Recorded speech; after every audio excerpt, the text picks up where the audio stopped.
मासिक आले. आले आले आले आले मुलांचे मासिक आले. बरं झाला पिटूवाला सोनं आली मुलं आली. ऐकायला वाचायला सगळ्यांनी गर्दी केली. मुलांचे मासिक मुलांचे मासिक मुलांचे मासिक.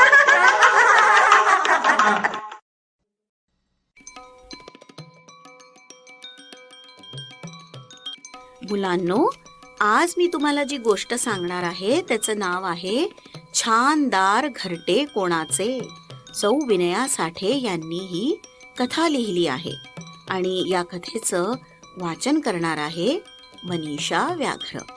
तर चला ऐकूया छानदार घरटे कोणाचे. एक हिरवेगार जंगल होते. त्यामधून एक झरा खळखळत पुढे वाहत होता. त्याच्या काठावर रंगबिरंगी फुलांची झुडपे होती. सगळे कसे हिरवेगार गवत होते. तेथील झाडाझाडांवर खूप पक्षी राहायचे. पक्ष्यांनी छान छान घरटी केली होती. झऱ्या काठच्या बाभळीच्या झाडावर सुगरण पक्ष्याचे नाजूक विणकाम केलेले घरटे होते. वारा येताच ते मंदपणे हलत असे. सगळ्यात छान माझेच घरटे, सुगरण पक्षी म्हणाला. असे धागे धागे विणून केलेले घरटे आहे का कोणाकडे? कितीही वारा पाऊस येऊ दे, ते कशालाही ताण देत नाही. यावर वडाच्या झाडावर बसलेला शिंपी पक्षी म्हणाला. माझं घर जगावेगळं आहे. दोन मोठी पाने एकामेकांना जोडून शिवलेले ते पिशवी सारखे सुबक घरट आहे. आत कापसाची मऊ गादी आहे. इतक्यात सर्वांच्या कानावर कावळ्याचा कर्कश आवाज आला.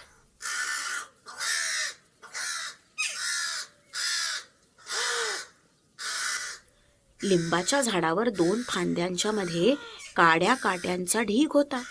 कावळे दादांनी तिथे आपले ओबड धोबड घरटे बांधले होते. बाजूच्या खैराच्या झाडावरील खोडात एक मोठे भोक होते. त्यातून सुतार पक्षी बाहेर डोकावत होता. मी खोडात बीड करून ते घरटे केले आहे. असे येते का कोणाला करता? माझ्या बागदार चोची नेहमी हे काम करतो.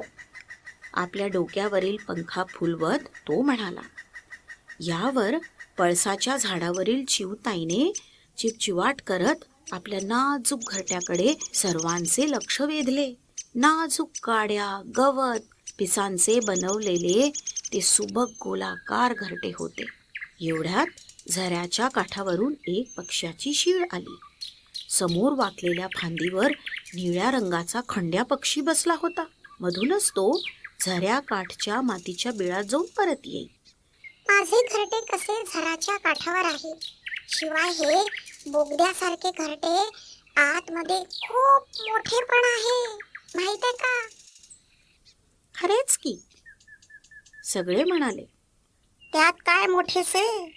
माझे घरटे पण पाणवठ्याच्या काठी आहे. पाण कोंबडी म्हणाली. झराच्या काठावरच्या एका दाट झुडपात पाण कोंबडीचं घरट होतं. झुडपाच्या फांद्या पानवेली एकत्र करून गोल वांग्यासारखं घरट तिने तयार केलं होतं. झऱ्या काठच्या सपाटीवर निवडुंगाची झुडपे होती. तिथे थोड्या काड्या जमवून हिला पक्ष्याने घरटे बांधले होते. आपली मान हलवत तो इकडून तिकडे लुटू लुटू पळत होता. जंगलात काही मोठी झुडपे होती. त्या झुडपांमध्ये गवताची लांब लचक हिरवीगार पाती विणून केलेली चेंडूसारखी घरटी होती. त्या घरट्यात जायला खालच्या बाजूने रस्ता होता. ते जगावेगळे घरटे कोणाचे असेल बरे? जो तो विचार करू लागला.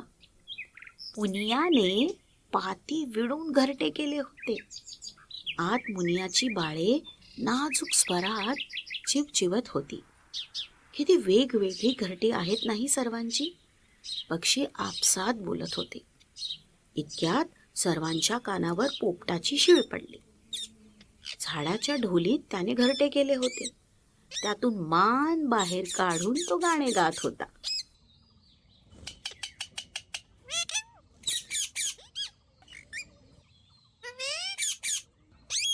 अखेर सर्वांनी ठरवले की प्रत्येकाचेच घरटे छान आहे. प्रत्येकाने खूप खूप कष्ट करून ते बांधले आहेत. वारा, ऊन, पाऊस ह्यापासून ते प्रत्येकाला संरक्षण देत आहेत. प्रत्येकाला किती छान कला अवगत आहे ना घरटं करण्याची. जो तो बोलत होता. घरटी आमची इवली इवली, नाजूक काड्यांनी बनलेली, चिरचिरणारी पिले सानुली, घरट्यातून डोकावून बघती. माता पिता ते प्रेमे भावे, पिल्लास भरविती दाणा पाणी. नाजूक पिल्ले मोठी होती, उबदार त्या घरट्यामधुनी.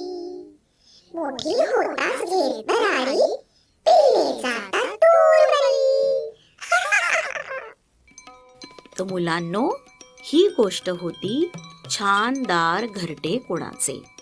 आणि ही कथा लिहिली होती सौ विनया साठे यांनी. तर मग पुढच्या वेळेस दुसरी कथा.